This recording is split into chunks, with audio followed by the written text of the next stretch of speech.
I think I gave you in the last couple of talks a background to the Upanishads from the angle of from a philosophic angle, if I can say that. But today I would like to concentrate on what would be the position of the Upanishads from the point of view of language and literature, not even language, literature.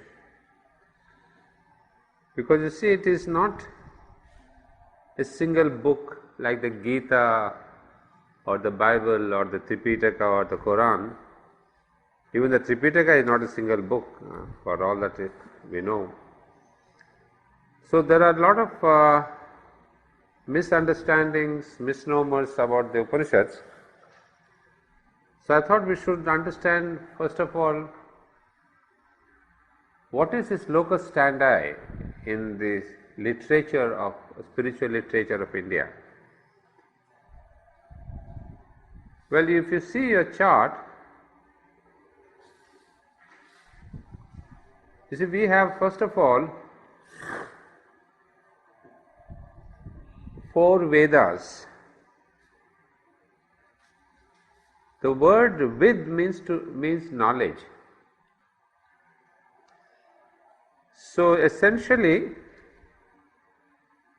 the first books are known as books of knowledge.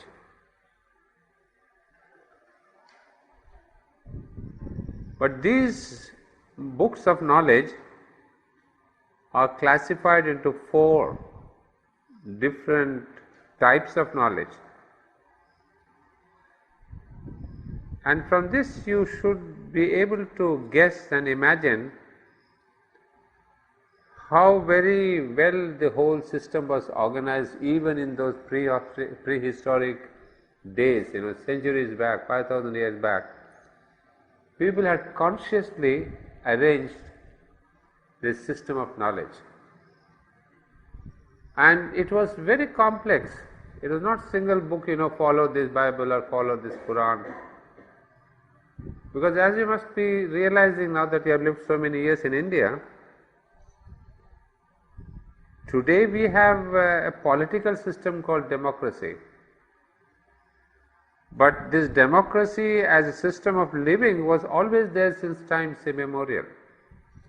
We always believed in a democratic way of living, not a political democracy, parliamentary democracy, but in the sense that each one has the freedom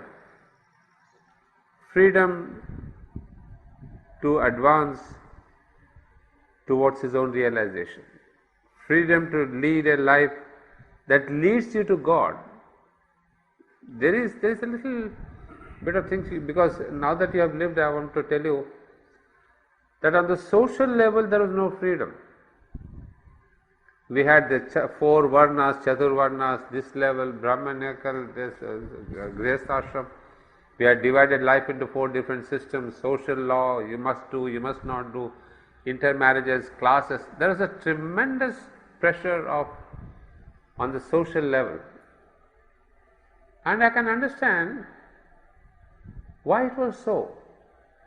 Because you see, on the social level, what is most important is harmony, togetherness. And in fact, just before coming, I was looking my internet. One minister from Bhutan, he was telling that India is the only land which can really deal with the religious variety, religious unification. So you see, this is the system we have had, that absolute freedom on the spiritual level, which was there because you had to grow in consciousness, grow towards Godhead. But on the social level, you required harmony and peace and togetherness, for which a strict discipline was required. So we had all these laws and the rules and the classes and the classification, which went a bit too far, I can imagine. But this was the idea, why it was divided into classes, why we are given the dharmas that each one of you should be doing, etc. So this is the difference that you will find between the East and West, that socially we were bound, but spiritually we were completely free. And that is what is reflected in the Vedas, that there was a freedom to know, to pursue your higher ideals.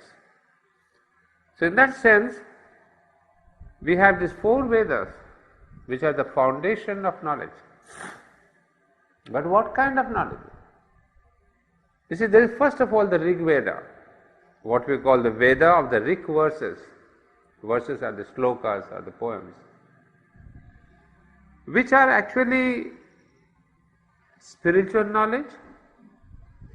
But that too knowledge Aurobindo would describe, we will read sometime. But that's not acquired knowledge.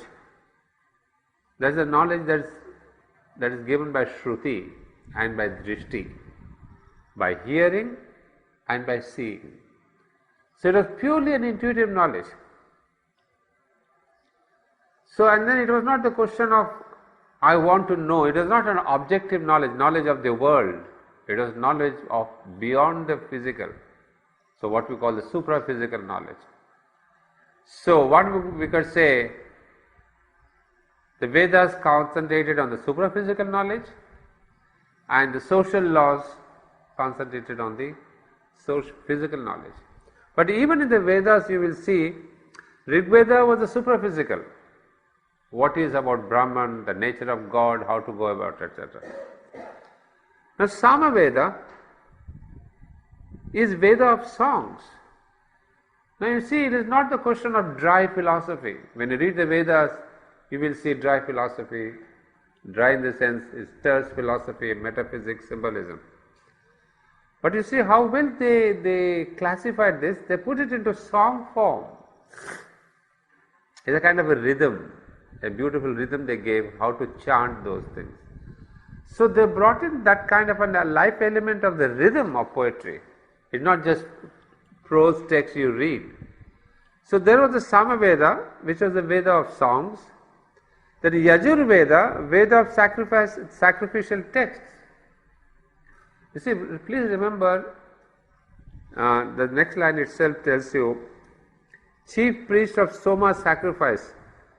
You see, all these different ways of knowledge, one is the pure knowledge, the other is the songs, the other one is what are the processes, the sacrificial procedure. The idea was that these were used at the time of yajna. Yajna is a sacrifice, is a puja, is a social sacrifice, what you call the soma sacrifice, not social.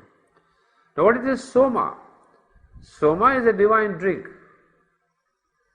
But it's not any kind of a drink that intoxicates your mind and you lose your senses. But it's the sense intoxication of the divine. Soma is an intoxication of the divine consciousness. So how do you get drunk by the divine, drunk with the divine? And so this was the yajna. And so there were the songs, there were the chantings, there were the ceremonial practices. And for all that, remember, there were different priests. So it was, you see, always a big affair. It is not a simple thing that we see in the temple. Even in the temples now we will see there are 3 or 4 pujaris. You never see only one priest there. There are always 3 or 4 priests there. Nowadays, of course, it is not followed all that closely. But the main idea was that when a yajna is performed, yajna for what? To get the delight of the divine. The soma, the delight of the divine.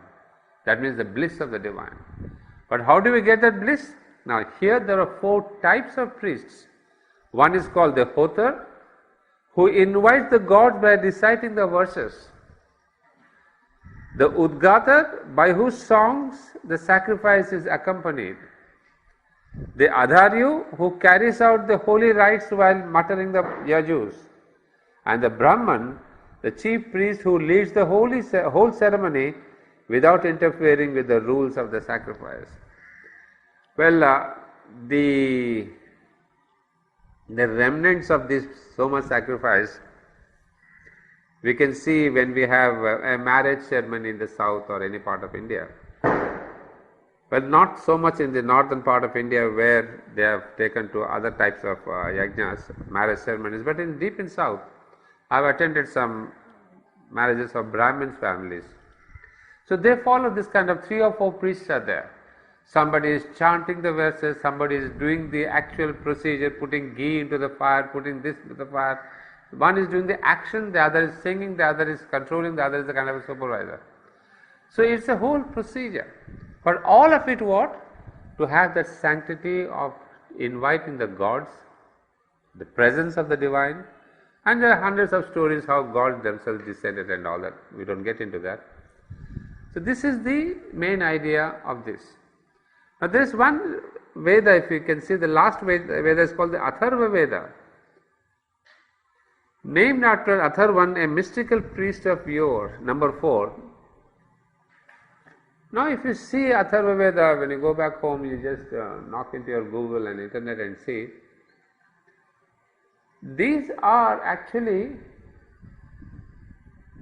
knowledge, this is actually knowledge of the diseases and the ailments, how to get rid of them. I mean the practical things like sunburn, like practical things, when you get a little cold or fever or this thing. So that was also, but not based on any kind of a medical thing. It was purely on nature thing, on roots, on this and leaves and all that. So you see, they were. It's not that they were cut off from life. They came down to the practical day-to-day life, and there also they give you that Veda, that means the book of knowledge, which told you how to live a healthy life. It is this Atharva Veda which became very famous in America through that. What is that name? The one who did? Whatever. So you see, in India, a lot of our medicines are based on this Atharva Veda. And so we have had the knowledge of the practical living. It's not just the spiritual living and the social living, but also the day-to-day issues on a practical level.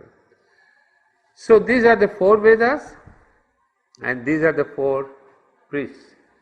And you will see Upanishad doesn't come anywhere here. The word Upanishad is not even mentioned anywhere till now.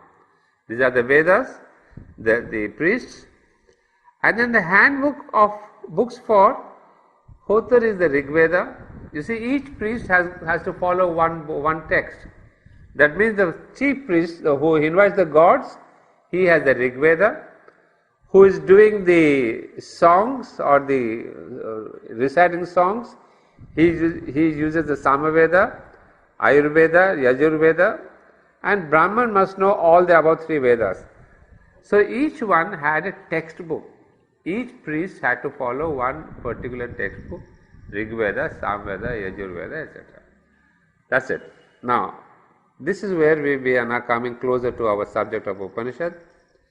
All the priests must carry Samhita, collection, which provided with the material of hymns to be employed by him during the rites. Brahmana, theological elucidation, which imparted to him the directives for the right use of his material. And then in that there is Vidhi, there is Atharva Veda, explanation, and then we see Upanishad. So it is a bit complicated in the sense, Upanishad is not just a book by itself. It's part of one of the Vedas. That's why it's also called the Vedanta. Anta means the end. So say we have Rig Veda, I have given a chart below. Each Veda has other subsections, and one of the subsections is the Upanishad. You can see the complexity of the thing. So we have Rig Veda, we have Samhita.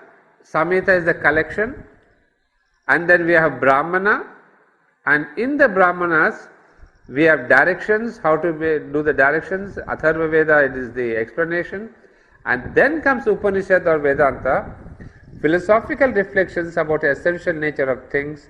Vedanta means end of Vedas, Upanishads is confidential session, secret place. Now this is something that I'll now explain further. You see the chart there. Rig Veda, it has got Samhita, Brahmana, Sutra, and Samaveda has the same three. Yajurveda has the same sections. Atharva Veda has the same sections. What does it mean? That to be able to see that each Brahmin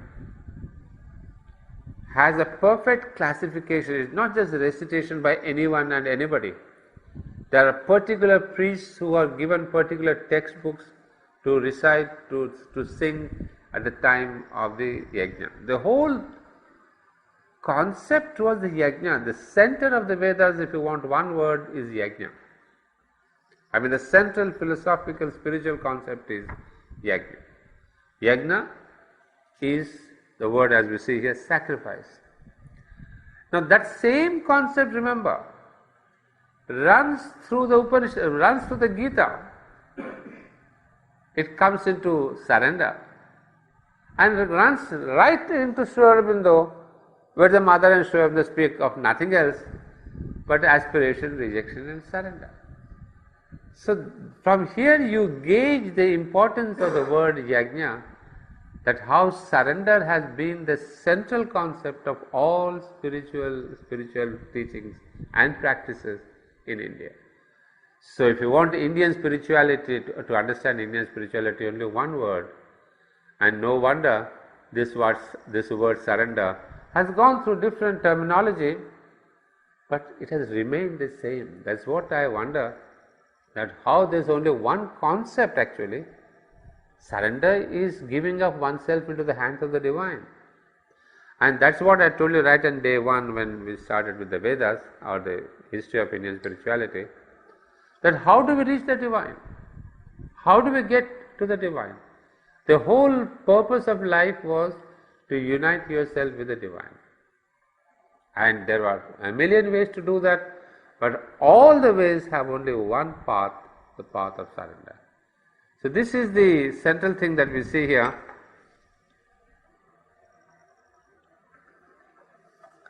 And then coming back to this Brahmana, we see each one is very well classified. Vidhi is the directives, Atharva Veda is explanation, and Upanishad is the last thing. That means when a student goes to the school, he is now given one of the Vedas, and then in the Vedas he is taught what are the subsections, and when he is kind of maturing, leaving the school or leaving the ashrama, that is given the Upanishad. So Upanishad comes at the end of the teachings, and that end of the teaching is, that's why we call it, the word Upanishad itself has a split, Shad is to sit, Ni is to near, and Upa is, sit near the Acharya. That's most of the people, they think it is Upa, Ni, Shad, sitting down, near. Upa is down, Ni is near, Shad is sit. That has been the sort of the textbook explanation that we give to the students. But what is it that the master gave to the students sitting nearby? Not chocolates, but something which was very sacred.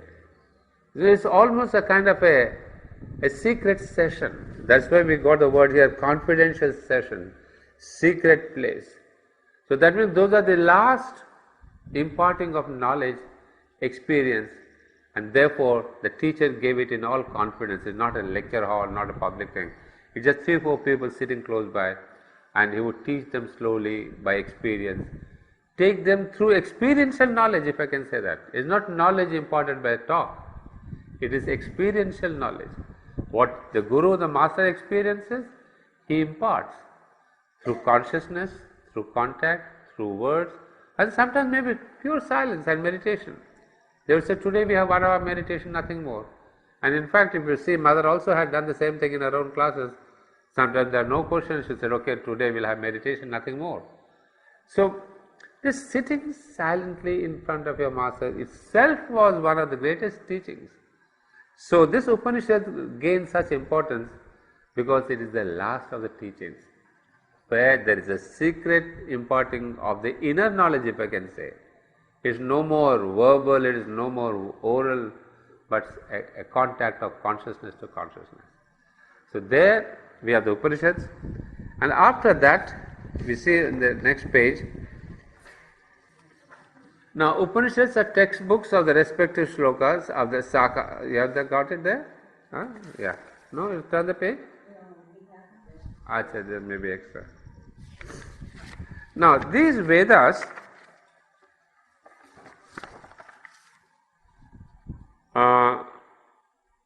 every one of these 4 Vedas was taught in different SACARs, Vedic schools which deviated so much from one another in the treatment of the total material. You see, those Vedic schools, the Rig Veda or Sama Veda, there were the Acharyas, there were the Rishis, who had always the schools. Schools means, in those days we would call them the ashramas. So, each school was not a syllabus, please, this is what I want you to understand. There was no common syllabus in those schools. There was no common syllabus. There was no textbook, no common syllabus saying, hey, all of them must teach the same thing. No. The basic concept was given, the experiences of the rishis was given, and there were lots of schools. Later on we will see there were 1,000 schools. Each one of them, they had their own syllabi. They did not follow the others. They said, no, one rishi said, I will emphasize on this aspect. The other ashrama emphasized on something else. But basically the trend was to reach the Brahman, to realize the divine. But how they did it? Each rishi was left to himself. So that is the freedom, that is the center of our education here. That it is one-to-one teaching. It is not a common syllabus where everyone marks up the same thing. And I am happy to tell you, you may know it or not, that at our center of education at Pondicherry, that is what we call the higher course, we have the same system even now. There may be 70 teachers and 140 students, and 70 teachers have 70 different syllabi. Although I am teaching sriaurobindo's philosophy, you are teaching sriaurobindo's poetry, you are teaching something else. We are not given a syllabus by Manoj Das Gupta or anybody in charge of the school. Because this I am telling you out of experience. I taught there for 1 year in the recent times. And I was asked, of course in the Western universities also I taught, and there also we are asked to give our own syllabus. So there is no common syllabus. Each teacher gives the same syllabus, the syllabus he or she wants, and then the way to be taught, it is lot of mostly like Upanishadic style. In the sense, we don't have more than 7 students in a class. Maximum students that I can take is 7. That means I am sitting like that, around me are the 7 students. It is really like an Upanishadic atmosphere where you talk to each student, you talk to them, gossip with them, chat with them, laugh with them. But that intimacy, the contact with the Acharya was there. That is exactly the Upanishadic style where you communicate, not teach. And so we have that kind of a practice going on in our ashram school also, and that's what we call the free progress system. Now coming back to the Upanishads. So here there were these SACARs or the branches. The Vedas were taught in different schools, all in different ways, but keeping the same, essentially the same text or the same ideas, the same concepts. And then we see here, so according to the number 6, point number 6, you see, I've spoken to you about the SACARs. The Rigvedic schools were 21 schools, Samaveda were 1000 schools, Yajurveda was 109 schools, Atharva Veda was 50 schools, totally 1180 SACARs means 1180 Upanishads. So this is just to give you an account of the number of Upanishads we have had in those original days. I mean, there has been historically recorded, there were about 1180 Upanishads that were being taught in the schools simultaneously. Because it is not one common rung, but every school had their own Vedas, every Veda had its own Upanishad. So that was the richness of this spiritual knowledge.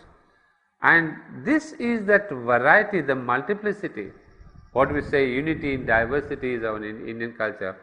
You can see this diversity was there right in the primordial times of the Vedas itself. It is not something that we see now, somebody had told us it's unity in diversity. No. Our belief, our strength of our Indian culture is that unity in diversity. So we have always encouraged this diversity through knowledge, through society, through practices, through ways of realizing the divine. So that's what you should realize. How many Upanishads do we have? We have originally 1180, but now what has happened? But so each Upanishad, each Veda has got some important Upanishads. Now they are the Rig Veda has the Aitareya Upanishad, Kausitaki Upanishad, Samaveda is the Chandogya Upanishad, Kena Upanishad, later Upanishad Yajurveda, Taittiriya and Kathaka and Svetashvatara. Yajurveda white is Brihadaranyaka and Isha. So here we come to the name of Isha. You see, Isha Upanishad belongs to Yajurveda, not even to Rig Veda. That means the Yajurveda, the third Veda, they followed some Upanishads. Out of them, one of them was the Isha Upanishad. So what we are going to take up is this Isha. So I want you to have a mental picture that it is not a book in itself. It is not an independent book. It belongs as a part of one of the Vedas. And which is that one of the Vedas is this Yajurveda. Now the fourth one is the Atharva Veda. This is Mundaka Upanishad, Prashna Upanishad, Mandukya Upanishad. This we have given you names only the most important ones. There are so many others. Important Upanishads of a perfect means of knowledge are 108, which are printed in the present times in 1883 in Chennapuri, Chennai, in Telugu script. That is something very interesting I found. You see, we have in 1883, the first time we had the publication of these Upanishads was done in Chennai, not in Chennai, Chennapuri. So the Madras came much later. So originally it was called Chennapuri and now it become Chennai. So you can see from here, because this is from publication details, the Chennai is there in the books, Chennapuri, 1883, but it was written in Telugu script. Even I can't read Telugu. But because it is Telugu, it is not all that popular in the entire country. So it had only a local circulation. And then, but commonly available are 10 Upanishads, and these are the 10. So what is the story? Ultimately, out of that 1180 Upanishads, we reached 108 major Upanishads, out of which again what is commonly known are the 10 Upanishads. And out of that 10 Upanishads, Sri Aurobindo has translated and commented on these 10 Upanishads. Most extensively he has dealt with Isha. So that is the where we are landing on the Isha Upanishad, which is this book what you have in your hand, that he has given an extensive commentary on the Isha. But in volume number 8, which is that volume yours, Toby? 17. So in volume number 17, you have 10 Upanishads, but as he has given comments elsewhere, so we have brought out, the Shabda is brought out only one volume. So that is the literature part to understand what are these Upanishads, and these Upanishads were also important socially. You see, these are not that they were all taught to the brahmacharis or to the students. See, what's interesting is that although we had these 4 classes of brahmacharya, that means student days, and then the grihasthashram, the family life, and the vanaprastha, the social, you are what do you call that? Vanaprastha is is a kind of a social worker, and then the sannyasa. Although our life was divided into 4 sectors, each one having 25 years, these Upanishads came of use only at the time of sannyasa. Sannyasa means when you have renounced the world, when you are left behind your family, when you are left behind your society, when you are exclusively on the path to the divine. And that is why these Upanishads are also called Vedanta, as I told you. Vedanta means the end of the Vedas. So Upanishads were not taught when you were a student. You see, they were only given more as a text, but they were practiced, meditated upon only when you were in the stage of the sannyasa. when the whole of life is behind you and you are exclusively concentrated on the realization of the divine. That's why the Upanishads and these are they are absolutely, in like a scripture. They don't explain, they give you the experience, leave you at that. Now you meditate on that, you realize. So these are books, that's why they are called the Aranyakas. Aranya is the forest. So they are the forest dwellers. The sannyasis were the forest dwellers. At that time you practice and realize the Upanishads. So it was a wonderful structure. Your whole life was one long preparation, and at each stage you were given Rigveda when you were in the Brahmacharya, that is pure knowledge, and then this part and this part. And the last part, Vedanta or the Upanishads came when you were a sannyasa. So this is how the Indian life was divided according to the spiritual growth of your consciousness. But at the same time, we did not neglect social life or married life or life of wealth, life of desire, life of karma. No. All these were taken into account. So that was the first concept practice of integral life, which is now reborn in Sri Aurobindo. You see, that's what I want you to understand, why I am taking up Upanishad, and I am happy we are taking it up, is that lot of Sri Aurobindo is in the Upanishads and in the Vedas, and in the Gita too. But what the Western mind has gotten to realize, think is that India has neglected material life, that we are sannyasis, that we do not like the social life. No. Originally our life was an integral life, strictly divided into, you must be a grihasti, you must get married. That means what? Marriage is not just for the sake of having a sex life, but you have desire, fulfill your desires, but desire is not just physical. Desire can be mental. You want to amass wealth, you want to amass property, you want to give pleasure, and then you have children, you propagate. So it's a kind of a stage way which you had to pass through. So they did not say from Brahmacharya you become a sannyasi and leave the society and go away. So that is what they call the fullness of life. So they took into account all our full life, that is physical, vital is the grihasthashram, then you have the mental is the vanaprastha, and then you have the spiritual and the psychic is the sannyasa. So Brahmacharya is the physical, vital, mental and spiritual. So what we call integral education is not just a la Sri Aurobindo. It is there propagated in our entire spiritual story. The only thing is, how much have we followed, have we been successful or not, and what happened in between because of which these ideals were lost. So today, I think some of you have gotten my email last time. There was an attempt to revamp Indian education. So this is what we are kind of asking for, that get back to this Indian education, not to the European, not to the Western, not to the British education system that has been thrust upon us. So I was telling those people bluntly, all these ministers, not the ministers but all these people from ministry, that don't go on trying to make Macaulay's system more and more perfect, more and more easy. Get back to our integral vision of life. Okay, you can see now here from here that you don't have to teach integral yoga and philosophy to the Indians. It is there, our foundation itself was integral life, integral education, integral totality of life.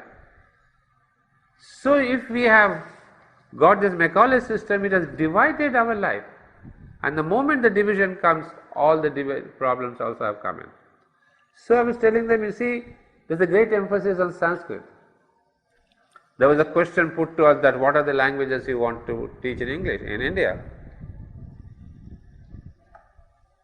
I said, obviously, Sanskrit. Sanskrit must be the national language. Of course, all of us know that Mother had told us that. But can you see why? Is it just a language bias? Is it just one of the old languages? Tamil also says we are also old language, and Sanskrit says we are all.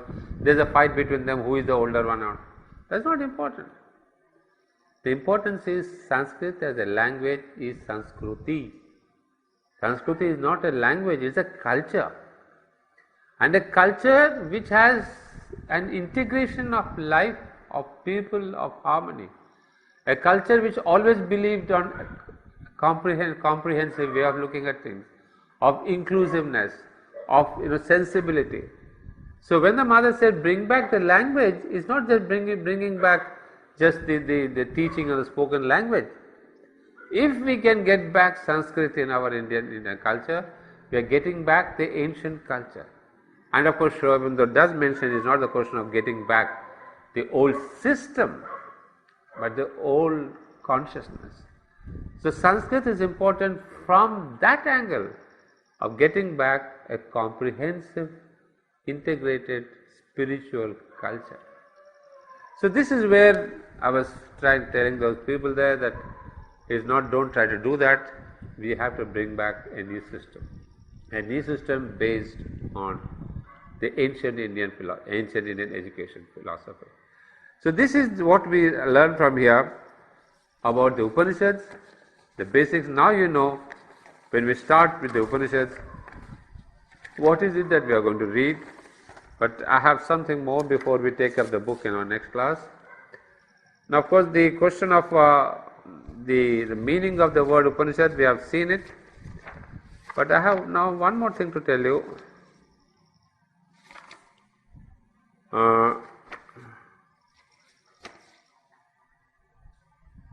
Now this is where we begin, again introductory, but at least the main idea. This is again from Sri Aurobindo.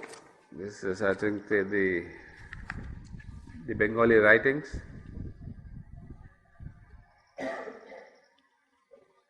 The main obstacles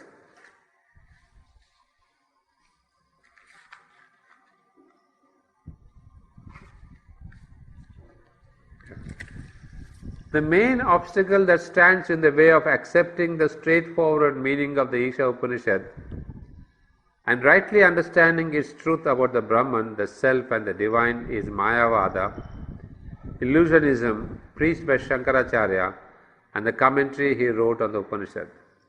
Well, there are two things that I want you to understand here. Sri Aurobindo in another book, I forgot to bring that book, mentioned that there have been two difficulties in understanding the Upanishads by the modern generations. What are they? One is the famous Max Muller, who has misunderstood, and the other is the famous Shankaracharya, who misinterpreted. You see the danger from the West and from our own people. Shankaracharya misinterpreted and Western Max Muller misunderstood. I mean, there's a beautiful writing, unfortunately I couldn't get it. So where he says Max Muller was thinking all this is silly, obstruse, and it has no relevance, it is all the Upanishads and the Vedas. So he is sure when the right said very well. That has been the one major misunderstanding of the Vedas, of the Upanishads in the entire West. So today if Western people want to come to India, they don't understand the Upanishads in its true way, they understand it through the critical, negative, analytical way of Max Muller. After that, the whole of Western scholarship has followed Max Muller. That's one very unfortunate. And in India itself, we have Shankaracharya, who has misinterpreted. Now the question is, has he done it purposely or not? Well, that's where there is a difference of scholarship. But I believe it cannot be done, it couldn't have been done purposely. Shankaracharya was not just a scholar per se, he was an incarnation of Shankara, he was a Vibhuti. That means a Vibhuti, all of you know by now, is an incarnation of the divine. Like V.Ananda, Shankara was a Vibhuti, an incarnation of Shiva. So these are not even God men, God incarnations. So they come for a purpose. So they cannot do a thing to cheat, the sense of cheating. Misinterpretation is there from the Aurobindonian point of view. Please remember, before Sri Aurobindo, nobody could have said that Shankara misinterpreted. Of course, there was a philosopher just after him called Ramanujacharya who did say that Shankara misinterpreted. But that was more on the philosophical level. But the impact of that misinterpretation has led to the sannyasins of India. You see, one man, we have lots of lines in Savitri, how much one man can really make a thing or break a thing. So this man Shankara was a giant of a man, a giant of a philosopher, a scholar, and I'm just taking out a book which is really interesting. This is a book again called 60 Upanishads of the Veda. This was published in 1928 and still pretty relevant to the scholars of Vedas and Upanishads. This is volume 1, and then there is a volume 2 for another 60 Upanishads. So 120 Upanishads he has dealt with. But I would not at all recommend you to read it, because the translations he has given of the Upanishads are next to nothing. I mean, after reading Sri Aurobindo, you just can't accept him, because they really twist the meaning. I mean, not only, it's a perverted thing, almost, now I should not be in a position to say it is hopeless, but having read Sri Aurobindo, I have the temerity to say, yeah, they are meaningless, because you see that vast difference in the understanding of the text. When Shankara himself could not have understood the text integrally, you can imagine what these scholars would do. However, here he writes a story about, the story of the life of Shankara, and I want to give you his life more from the point of view of knowing about this man, because we would be referring to Shankara many a time in our Upanishads, because especially in Isha Upanishad,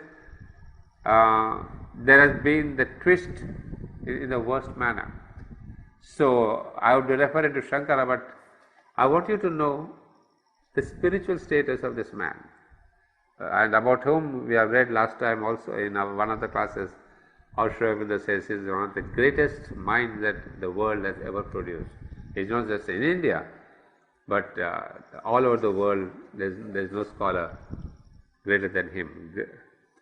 So this Shankaracharya was born in 788 AD, 8th century, not too far. And he is a Brahmin from Malabar, that means from Kerala. There is a small town called Kaladi, where now there is a Shankaracharya University. And he was born there after, of course, when the parents, they really worshipped to have a son worthy, and there are some stories like that. But however, once he was there in this Kaladi, in the Hindu account of his life, he is credited with miraculous feats of scholarship as a child and of vision as a saint. It is told that at the age of 2 he learned to read, at 3 he studied the Puranas and understood many portions of them by intuition. Imagine at 3 he can read what we are reading as 63 or 73, he had mastered all that. Here may we recall the early wisdom. His mother had practiced many austerities before his birth to gain the gift of a son from the favor of the gods, and Shankara's devotion to her was very great. His story must be considered as that of a great adept in yoga, as a prophet destined to lead his people to truth, and a most learned man. At the age of 7, he returned from the house of his teacher. So at the age of 3, he left home. At the age of 4, he went in search of his spiritual master. At the age of 7, he returned, and not long after, his mother was seized with a dangerous illness. It is told that she fainted from the heat, and that the child, by his power of yoga, which must have been intuitive rather than disciplined if he possessed it at that age, caused the river to rise and cool the burning heat from which she suffered.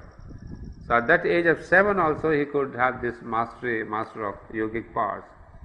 The fame of the young saint and yogin went far, and wide over India, even as such would and does today, though there are none now who can lay claim to the towering genius of Shankara.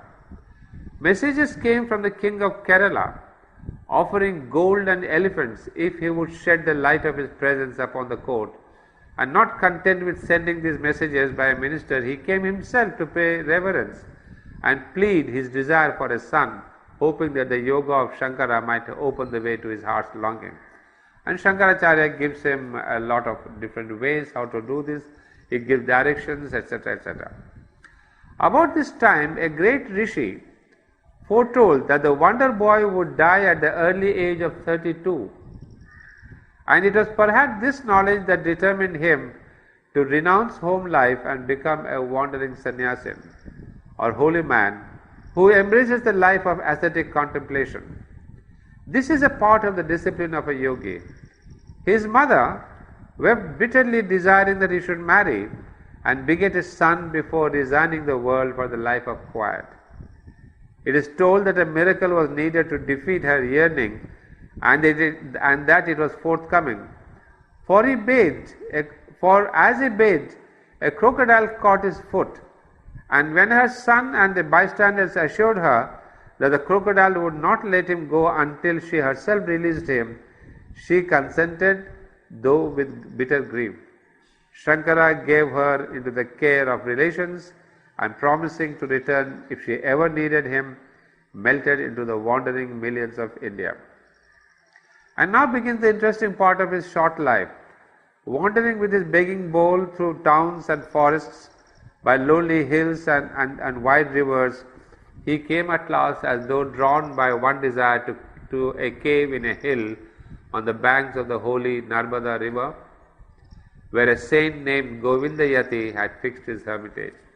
So this is the same river that Sri Aurobindo had been to when he was in Gujarat, in Baroda. So apart from the river Ganges, which is known for the spiritual masters who are residing or come to that, Narmada is another river in India where lots of rishis and saints have meditated and are living. And it is there that Sri Aurobindo had met one great yogi who had lived 400 years there on the banks of Narmada. And that yogi, he never opened his eyes, he never spoke to anybody, his assistants would take care of him, but he was always in a deep meditation.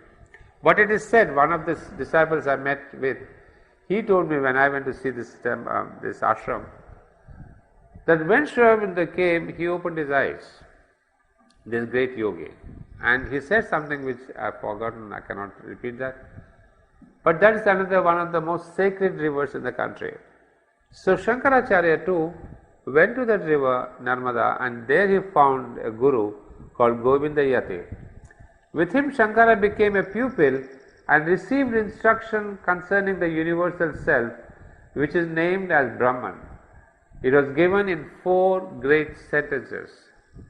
Knowledge is Brahman, the soul is Brahman, thou art that, Aham Brahman. For these we will discuss, and not we will discuss in the class, we will discuss it on 26th of December. We are having a camp at SACAR on the Upanishads from 26th to 31st, where Sampadanand, myself and Alok, we are talking exclusively on the Upanishads in general, and in particular we have Katha Upanishad or Kena?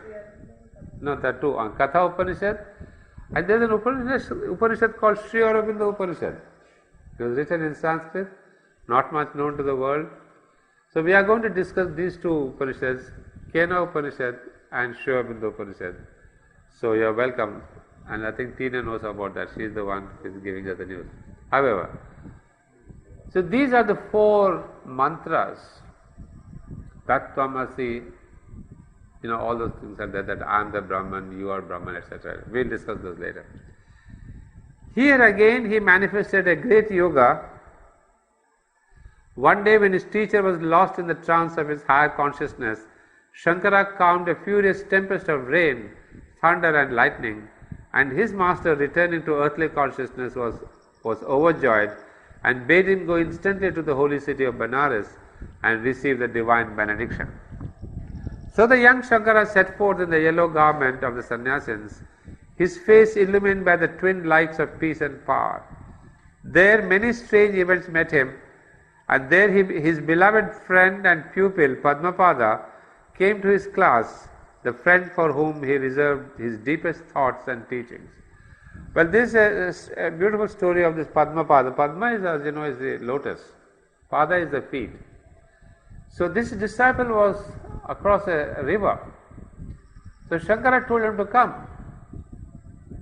There was no boat, no nothing. He just shouted across saying, hey, whatever his original name was, come down, I want to speak to you. And the disciple literally starts walking over the river, and wherever his steps were there was a Padma, there was a lotus supporting his feet. And he comes across to Shankara, and then when he comes across, he realizes what he has done. So that was the utter surrender to the master. There is no question of doubt of how am I going to do, what am I going to do. There is a river, there is no mind does not intervene. It is an absolute faith and trust. And so Shankara names him Padmapada, that one who has walked on the lotuses. So that's again a true story in his life. And at Banaras, we have lots of things that I will skip. There's one important thing is that that there was in Banaras a learned Pandit called Mandana Mishra. You see, in those days, there were the days of debates, not of seminars. Debates means one scholar would sit opposite another scholar. They belong to two different schools of thought. Remember, because as I told you, there is a variety of schools of thought. Each one was encouraged. So there was Mandana Mishra, he represented one school of thought. And Shankara, of course, he had his own Advaita philosophy. So he challenged him. And Mandana said, or Mandana challenged whomever. So they sat together discussing point, counterpoint. And this went on for days together. And there's a hot argument took place between Shankara and his host, while the wife of Mandana Mishra stood as umpire. That's something that speaks high of Indian women. The two Pandits are debating and the umpire is the wife. So it's not that the women were uneducated, they had a great high spiritual status. So she was the umpire. And then a story which illustrates the higher position of women at that time. So wise was she that she was believed by many to be an incarnation of Saraswati. As she stood by, the fire kindled in her, and after the first debate was ended, she invited him to dispute with her. Because Mandana Mishra was losing in the debate. So as a wife, she has her own methods to support the husband. She says, now Shankara, you debate with me. Okay, enough is enough with my husband. Now I want you to debate with me. One may imagine the beautiful woman and the young scholar in stern debate. He cold and calm, she angry, baffled, casting about to find some rift in his shining armor. What would the young ascetic know of the nature? No. With a woman's wit she found it, and her sword flashed. She was trying to find a weak point in this great Shankara. What is it? What could the young ascetic know of the nature and spirit of earthly love? Not the spiritual love which is a part of Vedantic teaching, but the love of man and woman. She drove her question to him, and he was dumb. He could not answer. He begged a month in which to consider her question, and left the house a beaten man for the first time in his life. A rather humorous dilemma. Very anxiously, he considered what to do. How could such a question be answered by a yogin in whom the sexual forces had been transformed into high and incomprehensible energies? How could his disciplined body, clean as a cup to hold the wine of the gods, be soiled by an earthly experience common to man and the lower planes of consciousness? Yet how could any sphere of knowledge be left unexperienced and unanswerable? Now comes the solution, very strange to Western thought, but a declared stage in the highest Indian yoga. As he wandered through the forest, because he had taken 1 month's time, so he had his a few disciples and he was wandering in the forest, meditating the problem of Saraswati. Saraswati is the wife. He beheld a king named Amaraka lying dead at the foot of a great tree, surrounded by mourners, men and women. Instantly the solution, the way, flashed upon the mind of Shankara. It is believed to be within the power of the highly trained yogin to cast his spirit into the body of another, and we shall see, and Shankara knew that he could enter the corpse of Amaraka and so doing taste without wrong the experiences of a king. So now I think you understood that they had the capacity to enter another body, and so this dead body of the king, he enters there, he committed his own empty shell to the charge of his pupils, and that is also said very in another book, that he hid his body in a cave and told his disciples, take care of this body until I come back, don't touch it because it has no life, but you should not touch it, but only take care. So, and the enlightened, inspired by one of the greatest spirits that ever lived on earth, renewed its life to the joy of the mourners. So he entered the life of the king, and the king gets up and he says, wow, I mean, something has happened, and they're happy. The king had awakened from a death-like trance, but it was past, and this was full, and this was all that concerned them. With song and shout, they bore him back to the royal city. It is told that the queen was bewildered by certain changes in the spirit and intellect of her husband. Yet the man was the same. Who could doubt it? As a royal and loyal wife, she met him, radiant with love and joy, and so on the highest earthly plane, Shankara learned the lesson of earthly love, which is a stage also in the evolution of the soul. And he knew that he could answer the question of Saraswati. Not only so, but he wrote a treatise on the strange and fascinating subject, which has been more studied in its delicacies and grossnesses in India than perhaps in any other world, any other country in the world. You know, we have reference to Kama Sutra also. I mean, all that was, this is not by Shankara, of course, but it is referring to that. But still the queen doubted, and the high ministers recognized the new greatness of the king. It is significant that an order was given, inspired by the queen, that every corpse to be found in the city should forthwith be burned to ashes, and that the king should know nothing of this order. You see, the queen was very clever, because we knew this siddhi, this possibility. So then she guessed that my husband is not the true husband, somebody has come into this husband, so that means there is a dead body somewhere lying. So she orders that all dead bodies be cremated, but the king should not know.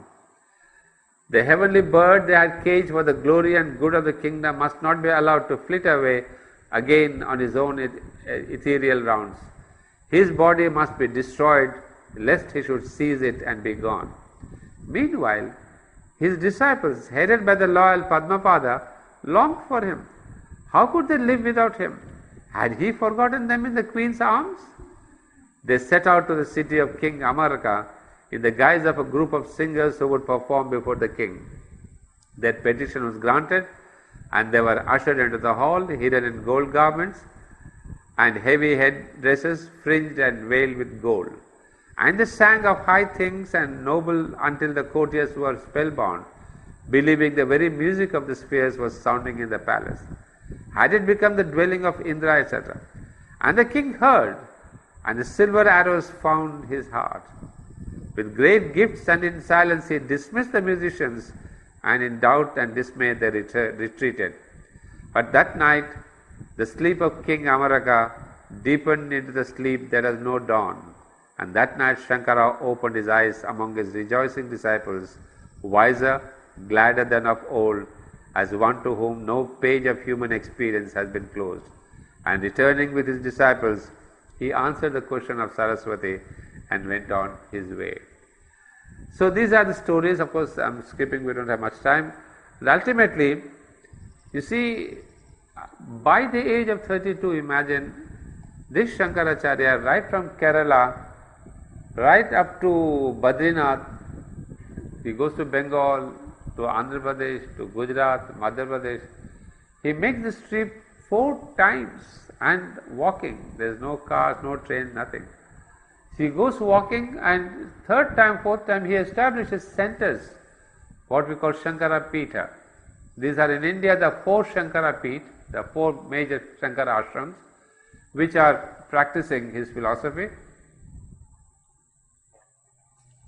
Like your Aurobindo ashram, one in the south and a branch in Delhi. So he had established 4 of these ashramas, and that is what is known for the Shankara's philosophy.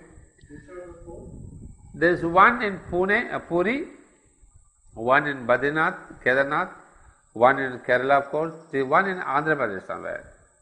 Andhra Pradesh. So he, and in his last trip, he is supposed to have gone to Badrinath, and there is a little description, but I don't want to read that. He walks into the mountains of the Himalayan mountains, and there he leaves his body. He disappears. I mean, the disciples also don't find his body. But afterwards, they made a samadhi of this, of Shankaracharya. And it so happened in our last visit to Kedarnath, I mean first and the last, we saw right beside the main temple of Kedarnath, maybe 100 meters away, there is the samadhi of Shankaracharya. But as all of you know, just the second day when we left Kedarnath, there was a big, earthquake, and the Shankaracharya samadhi was completely lost. It was, destroyed by the rocks. As you have seen, you must be knowing now, except for the temple of Kedarnath, rest of the whole thing was blasted, all rocks and stones. And because of the big earthquake that happened at that time, there was a big rain and earthquake and all that. So I felt sorry that really one place of Shankaracharya which is supposed to be there, the Samadhi, we have lost forever. Because in Kerala there is a birthplace, and I think I've seen that, and Shruti also, when she went, I told her, don't miss that birthplace. So birthplace is in Kerala, the Samadhi is in Kedarnath, but this was the giant of a man. But what's interesting is, towards the end, his mother fell ill, and he had promised his mother that if ever you need me, think of me, I'll be with you. So when she was not well, she of course calls her son, and there's no plane to get back, but he had that yogic power to come back to Kerala and to his mother. And there the question was, he was a sannyasin.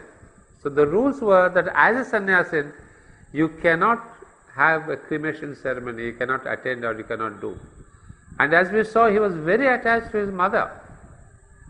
And he wanted to do the rituals, cremation rituals. But the community did not allow him. They said, no, you are a sannyasi, you cannot touch the body of your mother. Then he says, all right, I will not touch the body, but I will cremate her. And with the power of his yogic Shakti, he burns her body, he brings out the fire, he burns. So that way he has remained the sannyasin, didn't touch the body, and also fulfills his mother's wish that, my son, you do the rituals of my passing away. And these are the things that Sri Aurobindo in his aphorisms brings in a bit of a pun, saying that God laughed thrice on Shankara, because he was supposed to be an illusionist, but attached with a mother. He was supposed to be an illusionist who established centers in the whole country. He was supposed to be an illusionist who was in love with his mother. So he makes a little pun saying, all is all really not an illusion, there is a reality. And of course, this pun also leads to thinking that Shankara has written some of the greatest literature on Devi, on the Shakti aspect of the divine. And even today, those verses on Devi and the Shakti aspect are recited in many temples. And they are the most famous, Sahasranama, he's got 1,000 names are there. But so he was not really the illusionist per se. So we should not look down on him saying, oh, he was the negative force in Indian culture. No, not at all. One thing that I want to really use the word warn most of us is because I've seen it happening. The moment we say Shankara, we have a kind of a negative attitude to Shankara. Oh, you're the illusionist and all that. You see, the way Aurobindo has said, we cannot say the same thing. His consciousness is different, his level of realization is higher. But we, the common people, must understand that Shankara's philosophy of illusionism or Mayavada, as we say, you see, he gave us the right perspective, if I can say. He said the lower creation, the earth, the universe, the manifestation is a secondary lower creation, a lower truth. Brahman is the higher truth. So realize the higher truth. And if and when you realize the higher truth, obviously the lower truth falls away and it seems a dream. So it is not that he really renounced the world, renounced the earth and said this is a bad thing. In fact, it was the Buddha who said, no, this is sad and tragic and this, leave it and follow the fourfold path. But Shankara said, this is a lower truth, renounce that lower truth and go to Brahman, the higher truth. And what is the passage for renunciation? Is renounce your actions. Because it's actions which really, capture us, which really get us stuck to the world. He said it's through knowledge. So that path was that path of knowledge. So he renounced karma. Sorry. So he renounced only karma. So we should not, for heaven's sake, have any negative attitude to Shankara. I am telling this very particularly because among the Aurobindonians, they have unfortunately followed into the trap of having a very negative rejection of Shankara. But I would like to tell you, my friends, Shankara is the greatest mind humanity has ever produced. And why he did, only he knows. He, Shankara Aurobindo himself says, he is the Amsha, he is the Vibhuti of Shankara. So a Shankara, a power, as all of us know, is the power of transformation. He came as Shankara to transform India from the negative illusionist attitude of the Buddhism back into Vedanta, where he said all life is yoga, all life is living. All life is yoga is not Aurobindo telling us, Vedas told us long back. So thanks to Shankara, we reverse back to this all life is yoga. But the path that he gave of renunciation of karma is what led to this negative effect in our country. Philosophy itself, by itself, is wonderful. But the path to the realization of Brahman was not integral. It was exclusive to knowledge, leaving behind bhakti, leaving behind karma. So that's where we can say yes. Otherwise, philosophically, nobody can have any complaints on that. And he was the Shankara Advaita, Shankara Vibhuti, so was Vivekananda. Once again, our India was going into all these external influences, the foreigners and all that was there. So Vivekananda had once again, you see, the beauty now I realize is, each one of them, they bring back the Vedas. Shankara brought back Vedas, Upanishads and the Gita, what we had the Bhashya, the interpretation of Veda, Upanishads, and how he interpreted we will see. And then Vivekananda, once again he brings back the Advaita. When he goes to America, he speaks only of Advaitin philosophy. And what is Aurobindo doing today? He has done the same thing. He has brought back the Vedanta, he has brought back the Upanishads, he has brought back the Bhagavad Gita. So each of these great acharyas, we go back to the roots. So Shankara is one, Vivekananda is one, Aurobindo is one. All of them are aspects of Shiva, the transforming power of the divine. So it is in this line, friends, understand. Don't have any prejudices or narrow limitations to say, oh, there's this, oh Shankara, that kind of a, oh Shankara, I will not like to accept. Right? Yeah, I think we have exceeded our oh Shankara. Let's have concentration.